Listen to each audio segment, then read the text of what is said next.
BC రిజర్వేషన్కి సంబంధించినటువంటి అంశం పైన ప్రభుత్వం సందిగ్ధతలో ఉంది. రోజుకొక మాట మారుస్తూ పోతా ఉంది. మధుసూదన్ గారు ఉన్నారు, మాట్లాడదాం. సార్, ఈ జీవో అంటున్నారు ఇప్పుడు స్థానిక సంస్థల్లో బీసీల రిజర్వేషన్ విషయంలో మేము మొదటి నుండి ఒకే స్టాండ్తో ఒకే మాట చెప్తున్నాం. 9th షెడ్యూల్లో చేర్చడం ద్వారానే అది సాధ్యమవుతుందని. గతంలో కొన్ని రాష్ట్రాలు రకరకాల ప్రయత్నాలు చేసినాయి. 50% క్యాప్ పేరిట కోర్టులు పెంచినటువంటి రిజర్వేషన్లను కొట్టేస్తూ ఉన్నాయి.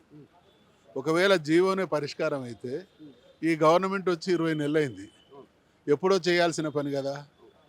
అంటే జీవో పరిష్కారం కాదని తెలిసి కూడా మళ్ళీ మభ్యపెట్టేటువంటి ప్రయత్నం. కాంగ్రెస్ పార్టీకి బీసీలకు 42% ఇవ్వాలనే చిత్తశుద్ధి లేదు. రకరకాల ప్రయత్నాలు చేసి అవన్నీ విఫలమయ్యే విధంగా వాళ్ళే ఆలోచన చేసి చివరికి మేము ఇబ్బందులు ఎదురవుతున్నాయి అనేటువంటి ప్రిటెక్స్ట్తో బీసీలకు మోసం చేసేటువంటి ప్రయత్నం చేస్తూ ఉన్నాం. స్ట్రెయిట్గా ఉన్న దారి ఇవాళ 9th షెడ్యూల్లో చేర్చడమే. తమిళనాడు గతంలో చాలా సీరియస్గా ఢిల్లీ మీద ఒత్తిడి తీసుకొచ్చింది. తమిళనాడు గవర్నమెంటు డిఎంకే పార్టీలు రాష్ట్రానికి పరిమితమైనటువంటి పార్టీలు. కాంగ్రెస్ పార్టీ ఈ రాష్ట్రాన్ని వెళ్తూ ఉన్నది, గతంలో దేశాన్ని పరిపాలించింది. ఇవాళ ఇండియా కూటమికి నాయకత్వం వహిస్తున్నటువంటి పార్టీ. 20-30 మంది ఎంపీలు ఉన్నటువంటి పార్టీలు చేసుకోగలిగినటువంటి పని 100 మంది పైగా ఎంపీల బలం ఉన్నటువంటి పార్టీ చేయలేదా?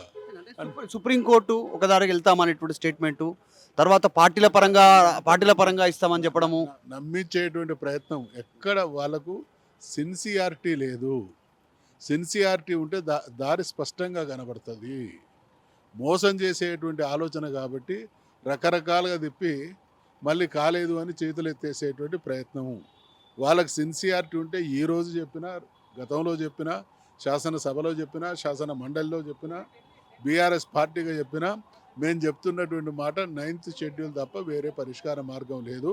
ఇప్పటికైనా ఆ దిశగా తీవ్రమైనటువంటి ప్రయత్నం చేయాలంటున్నాం. ఈ ప్రభుత్వానికి చిత్తశుద్ధి లేదనడానికి నిదర్శనం ఏంటంటే రేవంత్ రెడ్డి గారు నెలకు 3-4 సార్లు ఢిల్లీకి పోతున్నాడు. ఈ బిల్లు చేసిన తర్వాత కనీసం ఆయన 10 సార్లు పోయిండు. ఏ రోజన్నా మోడీ గారిని డిమాండ్ చేసింది కానీ, ఏ రోజన్నా రాహుల్ గాంధీ వాళ్ళ పార్టీ అంతా కలిసి ఢిల్లీలో ఒత్తిడి తెచ్చింది కానీ ఉన్నదా? బీహార్లో ఓట్ల గల్లంత అయితే దేశమంతా కాంగ్రెస్ పార్టీ గగ్గోలు పెడతా ఉన్నది.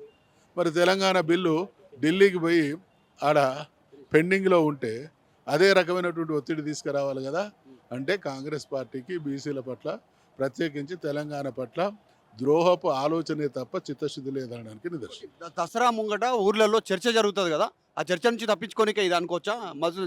సో ఇది బీసీలకు సంబంధించినటువంటి విషయంలో చిత్తశుద్ధి లేదు రాష్ట్ర ప్రభుత్వానికి. అందులో భాగంగానే ఈ రకమైనటువంటి డిఫరెంట్ స్టేట్మెంట్ చేస్తూ ఉన్నారు. ముఖ్యమంత్రి ఢిల్లీ పోతా ఉన్నారు, కానీ ఈ విషయం పైన దృష్టి పెట్టట్లేదు, మోడీ పైన ఒత్తిడి తేవట్లేదు అనేటువంటి అంశాన్ని మధుసూదన్ చేస్తూ ఉన్నారు. వీడియో జర్నలిస్ట్ జాఫర్తో మధు మల్కేడ్కర్, హైదరాబాద్.